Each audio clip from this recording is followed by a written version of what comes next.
Welcome to Module 5, Video 4. Video 4 is about perceived pressures. Okay, so we've talked a little bit about perceived pressures in that de-stress formula.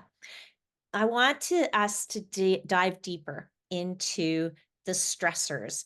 Stressors, I call them perceived pressures. Not all perceived pressures are the same, and they certainly aren't the same for everyone, right? We all experience stress. Like we said, some stress is good, it motivates us to get going, to grow and expand beyond our comfort zone. And we want to do that. But too much is bringing on that feeling of overwhelm and shuts us down.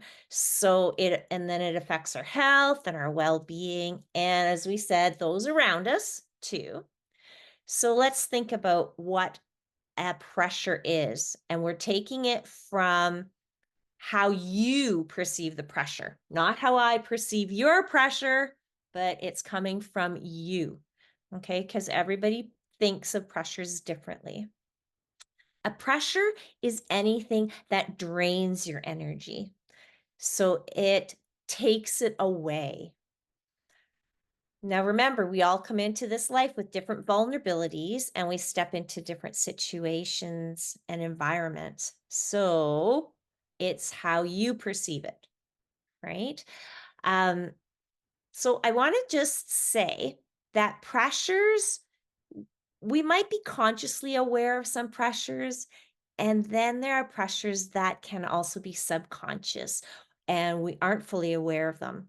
So I want to list a few things that may be a pressure to you, something that you perceive as being a pressure. It may not be, but I'm listing these because maybe it will trigger a thought or an idea in your mind about something that you might want to investigate a little further.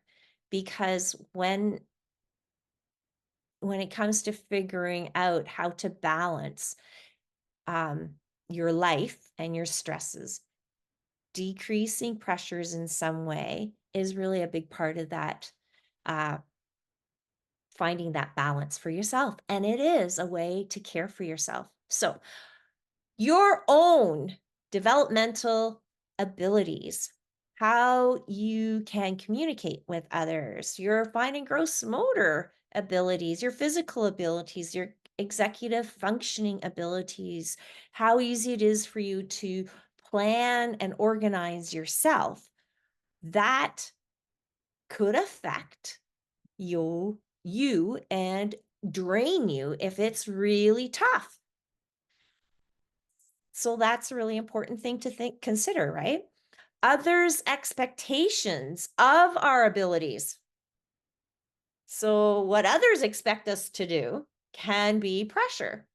Or even we might find a pressure of others' expectations of our children, and how they perceive our children affects us and is a pressure. Because, of course, we want everybody to think of our children as great, just like we do, right? But people have different expectations, and we sometimes take those on. Then there might be environmental or cultural or societal expectations, which just add a whole different realm of pressures. Um, Prenatal, birth, early childhood traumas, life traumas, even those including medical interventions that we think when, like our child has no recollection of the medical interventions, but the body keeps the score, right? And it might be even our own later life medical interventions that may have added some sort of pressure and depleted us in some way. I know that um, some medications stay in our bodies way longer than just the time that they were used. And so that might add some sort of pressure to our biology, right? Our own physiology is also really affected by our sleep needs, our nutrition, digestion, muscle tone. There's allergens, pollution, extreme temperatures. Those might all add pressure to us too. And then there's the sensory processing. Are we hyper or hyposensitive to things like tastes and touch and smells and sounds and sights and movement? Like maybe we are really affected by the lighting in the room, our office room or our classroom, and it matters and will affect and drain us, right? So maybe there's something that can be done about that. Um, Also, a weak sense of yourself, not having a sense of or a deep knowing of your own needs and wants and wishes can be a subconscious pressure. Understanding the guidance of our emotions may actually also be an unconscious pressure because maybe we aren't paying attention to our emotions and kind of stuffing them down rather than taking a look at yourself and figuring out, why am I feeling this way? So that self compassion of all feelings are okay and they are guiding us in some way is a way to release pressure, right? Take it a little bit away rather than stuffing it down and adding more pressure subconsciously to ourselves. And relationships. Relationships can be tricky and complicated. We are interconnected beings. We talked about that and how our energies affect each other, right? And we mirror others' emotions and they mirror ours. So all of these things may be some sort of pressure, and being aware of it is our first step, right? In general, when caring for ourselves, we want to bring into balance the pressures that we perceive.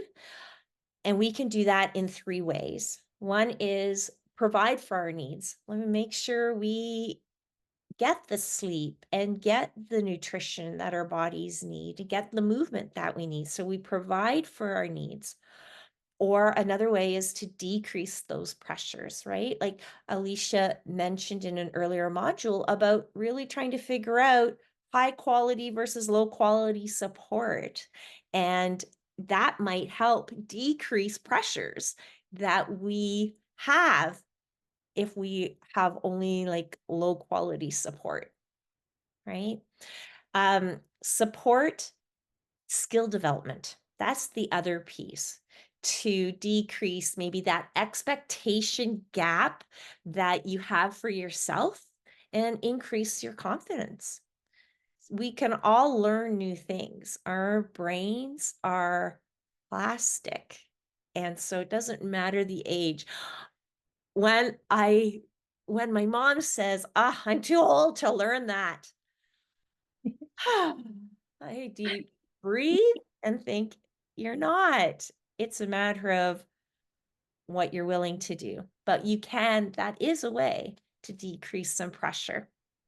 So, Now it's time for reflection. What pressures do you currently feel? Are there things you didn't think of as pressures until now? Is there something you can do to bring your pressures into balance? Begin brainstorming your action plan and start with just one small thing today. And don't forget to check out the guest speakers next week and the resources for more ideas. thank you. That brings us to the end of our You Matter workshop. We hope you've gained some insights and that this has really made you or helped you to reflect on how much you really, really matter.